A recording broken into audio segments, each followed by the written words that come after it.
Speaking of culture vultures, this guy DJ Vlad. Hey. I don't know So if you he's a answered my question. I don't know if he's I really don't know if he's a culture vulture or not. I know that everybody's going and interviewing with him. Yeah. I know he didn't apologize to Farrakhan. Yeah. But I can't ask a man to apologize. No. You just, I don't want to get into the whole reason why because we try to keep politics off this show. But absolutely. To be politically correct, there was a reason why he called out Farrakhan, right or wrong. Maybe he didn't have all his facts. Yeah. But when you come at somebody's beliefs, which he believed, I'm not saying he did, he didn't. Yeah. Then it's gonna get their back against the wall and they're gonna react like how they react. That's every human being, you know what I mean? That is pressed or is feeling that type of way.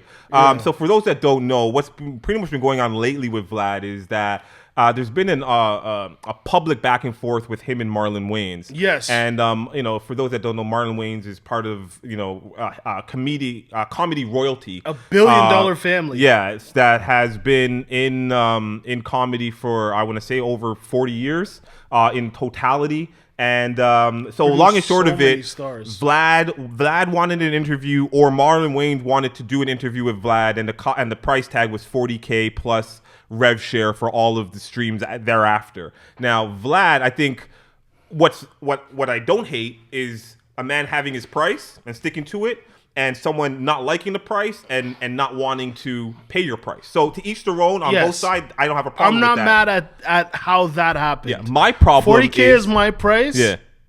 If you don't want to pay it, then you don't need me on your show. Yeah. If you want me to pay $40K for you and I don't think it's of value, that's your right. I won't have you on my show. 100%. But just leave it there. But the problem is that every time you've seen Vlad after this, and now I don't know who's the one that made it public first, but every time you've seen Vlad, he was saying pretty much like he was trying to drive down Marlon's price. It felt like there was a lot of slander in Marlon's direction, saying that he's not worth that. If you check his last interviews, and he was throwing posts up with his most recent interviews, and they weren't getting nowhere near the streams that would equate to $40K and rev share after that. Now, checkmate, because since then, this has been going on for a couple weeks. Marlon has the most recent interview on the Club Shay Shay, the Shannon Sharp show. So Vlad loses. It's a lose-lose in the eye of public opinion to me, of course, because now you don't know if Shannon paid the $40K or he didn't. All you know is that he got an interview with probably the biggest interviewer this year. Right. So he hit 1 million. And he hit 1 million. He hit 1 million streams, and he wrote checkmate. Yeah. The second part was that Vlad was saying that he's not worth it because he doesn't garner enough views. Yeah. So for him to get 1 million views within a couple days, shows that he is valued. Yeah. Oh yeah, absolutely. And again, you can't hate on the fact that he might have used this back and forth with Vlad to garner more attention to his name. Of course, right? Did you see the interview?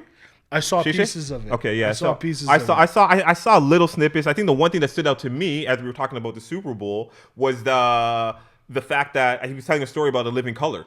And A Living Color, I guess, was on the interview was at the Super Bowl. Like it used to come on Sunday nights at 8:00. I remember it.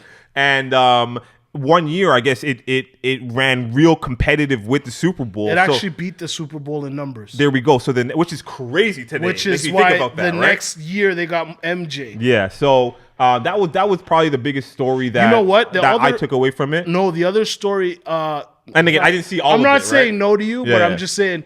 I'm just recalling. Big story. Him being able to see Tupac and Biggie both 20 minutes before their demise. Yeah. That's creepy. That's a little that's a little creepy. That was big too. Yeah, and we've seen him speak towards it before and say, "Listen, this beef thing in hip hop makes no sense." Yeah.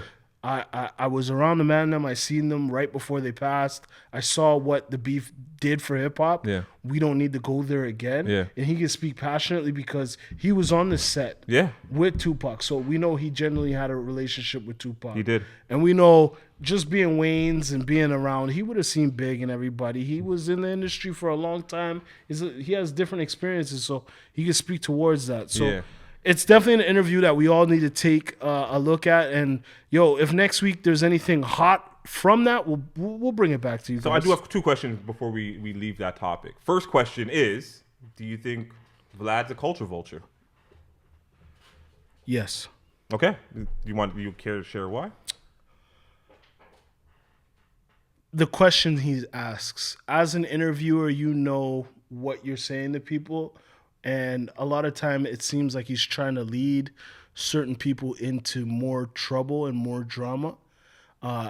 He's not really very versed on the topics he talks about. Yeah. So there's a lot of times where I get very upset with him because the questions that he's asking, if he was truly a fan of these people or truly a fan of hip hop, he should have that knowledge already. I get that. And he doesn't.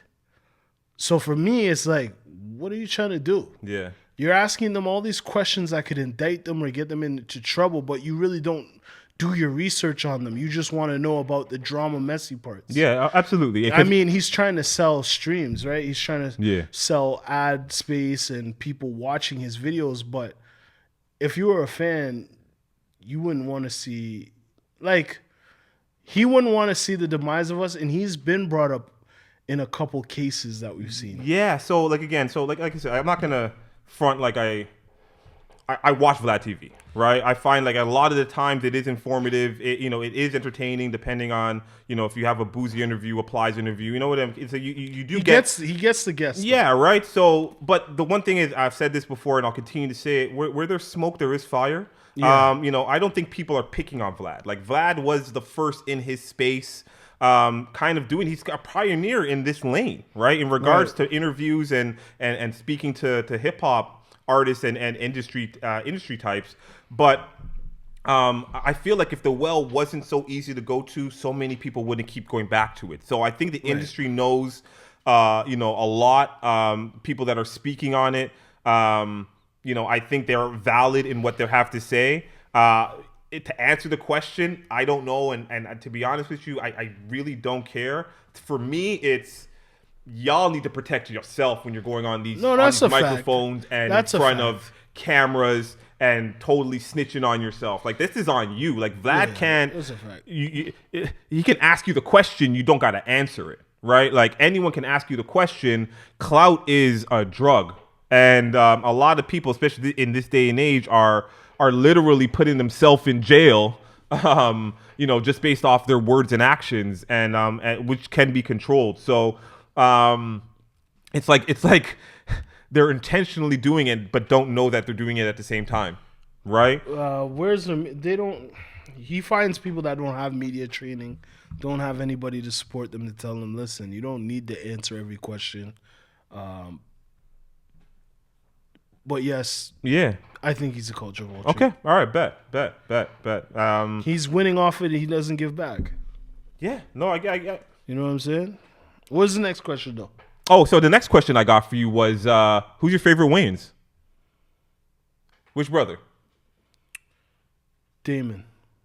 That was me. That's what my pick was. I think Damon was the funniest. He was, and I think he has the most. Like, Keenan was obviously the founder of it, and In Living Color will go down for me as one of my favorite shows of all time. Right. It launched Jennifer Lopez and Jim Carrey and endless legends. Tommy Davidson. Yeah, endless legends. But Homie the Clown. He had the illest characters. Major Pain, like he had the illest characters. He has characters that still resonate today. It's funny as hell. But I won't take that again. Marlon and Sean are funny in their own right. Sean, not so much. I was never a big fan of Sean, but he's there. He's there, right?